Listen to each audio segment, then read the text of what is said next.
how to test internet speed on laptop and PC. So to get this done, there are actually quite a couple of different speed tests that you can use. In my case, I'm just going to go ahead and use the one from Google. So you can just go ahead and type here speed test or internet speed test, and this thing should pop up. Now here, what you're going to do is just click run speed test here, and it is going to automatically test your speed test.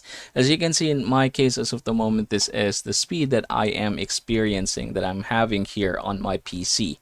So for my download speed, it is 90.6, and then for the upload speed, it's 93.4. And then you will be able to see here the latency as well. If you're just a casual user of the internet, the latency is not going to be very important for you. However, if you're a gamer, then it is another story. And then you have the server here, and then it says here that the internet is fast, and then you should be able to see here a breakdown as well as to what your internet can handle. And yep, that is how you are going to get this done, everybody. I hope this video helps you out.